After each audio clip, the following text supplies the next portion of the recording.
May 2025, the White House Oval Office. South African President Cyril Ramaphosa arrives, hoping to reset strained relations with Donald Trump. What follows exemplifies a new era of diplomacy. Trump dims the lights and plays inflammatory videos.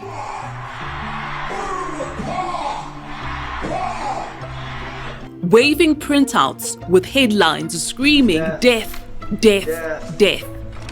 He makes debunked claims about discrimination against white farmers in South Africa, challenging the South African delegation to respond.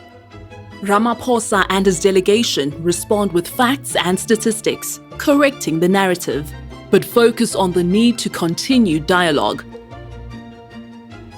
The exchange is theatrical, performative, and transactional, a far cry from traditional protocol. Strangely, both sides achieve their immediate aims. Trump speaks to his domestic audience, and South Africa secures continued engagement and trade discussions. The unconventional meeting opens pathways for future negotiations. This encounter shows how diplomacy is evolving in our fractured world. It is more direct, assertive, and shaped by domestic and economic calculations rather than traditional norms. But what do these changes mean for countries like South Africa? Welcome to the first episode of SAIIA's World in Flux series. Today, we're exploring how South Africa navigates increasingly unpredictable global waters. For nearly 3 decades after the end of the Cold War, the world operated under an American-led order.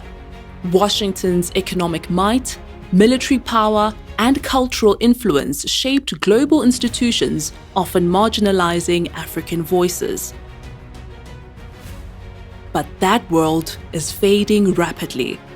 Today, power disperses across multiple centers. China is Africa's largest trading partner, investing heavily in railways, ports, and energy infrastructure through its Belt and Road Initiative, while offering development financing without conditionalities on governance. The US retains dominance in global finance, services, artificial intelligence, and military capabilities, but chooses where to deploy these advantages more selectively. Trump's 2025 presidency represents a systematic withdrawal from multilateral institutions, characterized by the abandonment of climate agreements, a massive reduction in foreign aid, and a questioning of alliance commitments. This retreat creates space for emerging powers to expand influence beyond US-China competition, particularly in regions like Africa, where consistent engagement matters more than occasional summits. In global politics, South Africa operates as a diplomatic bridge, neither possessing the resources of a superpower nor relegated to the periphery. It does not have extensive military arsenals or economic dominance. Still, its peaceful transition to democracy and ability to navigate between competing power centers is seen as a potential source of influence and credibility. South Africa leverages its middle power position by engaging across international platforms. At the UN, it consistently champions African priorities, from conflict resolution in Sudan and the DRC to emphasizing debt relief for Africa and climate adaptation funding. Within BRICS, it aims to build governance frameworks that diversify options beyond Western-dominated institutions. Through the African Union, it coordinates continental positions to amplify influence. South Africa's 2025 G20 presidency exemplifies how middle powers can shape global outcomes through coalition building and agenda setting in international economic governance by promoting African perspectives and strengthening solidarity with the global South. South Africa's evolution as a middle power reflects shifts from its apartheid transition to its contemporary non-alignment as it adapts to transformed global power structures. After apartheid ended, Nelson Mandela rebuilt South Africa's international standing through principled multilateralism rooted in human rights and reconciliation. This approach allowed the country to shed its previous international pariah status and re-emerge as an African-centered actor. Mandela was able to generate diplomatic capital that amplified South Africa's influence far beyond what its material capabilities would normally allow, exemplifying how middle powers can punch above their weight. President Thabo Mbeki utilized this capital to reform global governance, advancing the African Renaissance by building continental institutions like the AU, and pushing for permanent African representation on the UN Security Council, as well as greater influence in international financial institutions. Under President Jacob Zuma, South Africa shifted its focus toward emerging power frameworks, joining BRICS in 2011 as influence moved from Western institutions to new coalitions. This aimed to reduce dependence on traditional Western partnerships, though corruption scandals and economic stagnation undermined its effectiveness. President Ramaphosa's administration tries to balance economic interests with values-based diplomacy on a case-by-case basis. However, this approach often highlights inconsistencies and illustrates the core challenge middle powers face: staying principled while adapting to changing global dynamics. South Africa's foreign policy satisfies neither purists nor pragmatists, yet it shows the non-linear compromises and choices of middle power diplomacy in a more fragmented world. South Africa maintains a delicate international balancing act through what its officials call active non-alignment. This approach is often incorrectly confused with neutrality. Instead, it deliberately aims to preserve choices by diversifying diplomatic, economic, and security partnerships across multiple power centers, rather than depending solely on single allies. South Africa's non-aligned strategy keeps doors open with competing global powers, from hosting BRICS summits, deepening ties with China, maintaining trade with Europe, and engaging both Washington and Moscow. All are meaningful relationships on different levels, but none are dominant enough to compel an exclusive choice. For Pretoria, this aims to extract maximum benefits while avoiding the trap of choosing sides in an increasingly polarized world.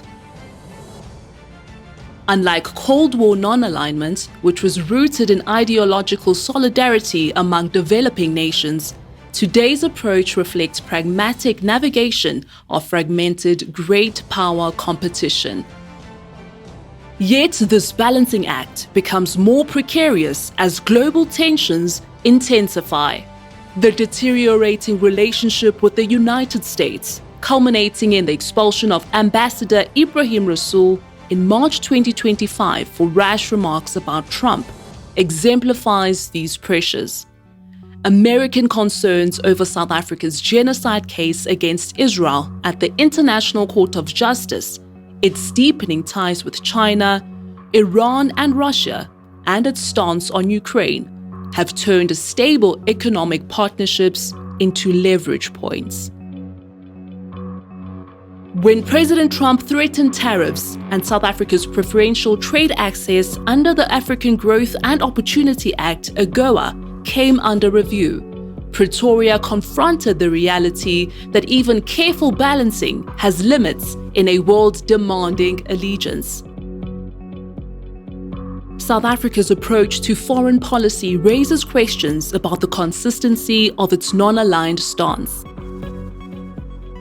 South Africa abstained from UN votes condemning Russia's invasion of Ukraine in 2022, hosted naval exercises with Russian and Chinese forces in 2023, and was accused by the United States of engaging in arms trade with Russia following the Lady R vessel's docking in Simonstown near Cape Town.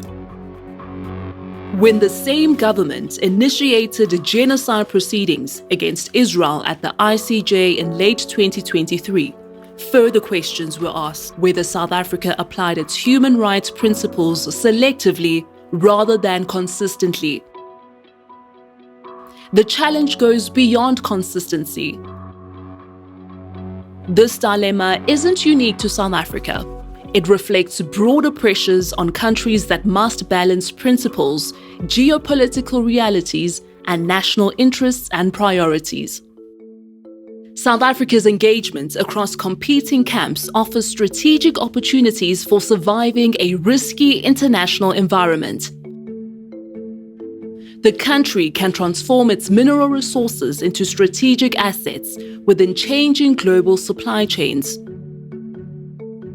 It can use its sophisticated manufacturing and service base as an integrating force across the African continent. Through value-added processing initiatives and joint ventures in critical metals manufacturing, South Africa could position itself as a key partner in the global clean energy transition. This approach would also help create skilled domestic jobs. Two frameworks provide pathways forward. The African Continental Free Trade Area aims to eliminate tariffs across Africa, creating a unified market where South African manufacturers can sell processed goods to the 1.5 billion consumers on the continent. Meanwhile, the Just Energy Transition Partnership hopes to bring billions in funding for renewable energy projects, offering capital to build green hydrogen facilities and solar manufacturing plants. Alongside these frameworks, diversification beyond traditional markets is crucial. Relationships with other middle powers like Brazil, Indonesia, and Turkey could be strengthened through targeted bilateral trade agreements. These agreements could explore technology transfer provisions, preferential market access, and joint financing for shared infrastructure projects. For example, South Africa could establish reciprocal investments protocols such as pharmaceutical manufacturing with India, agricultural technology with Brazil, and renewable energy infrastructure with Turkey. The stakes extend far beyond diplomatic protocol. When tariffs threaten South Africa's agricultural exports or aid programs face suspension, the consequences reach every South African, from automotive factory workers in the Eastern Cape to small business owners grappling with trade disruptions. South Africa's approach faces mounting scrutiny. The challenge isn't whether it should balance competing relationships, but how to do so effectively.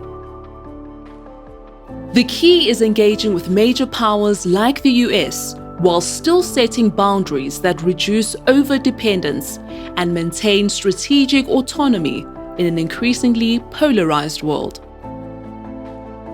While global fragmentation creates complexity, it also opens new opportunities.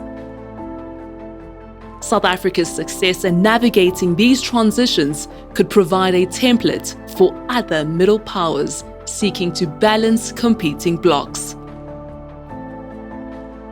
In our next installment of SAIIA's World in Flux, we'll examine BRICS' growing international relevance and influence, from development banks to currency alternatives. We'll analyze how emerging powers are rewriting global economic rules and shifting power structures. For more insights and analysis, visit www.saiia.org.za. Don't forget to like and subscribe.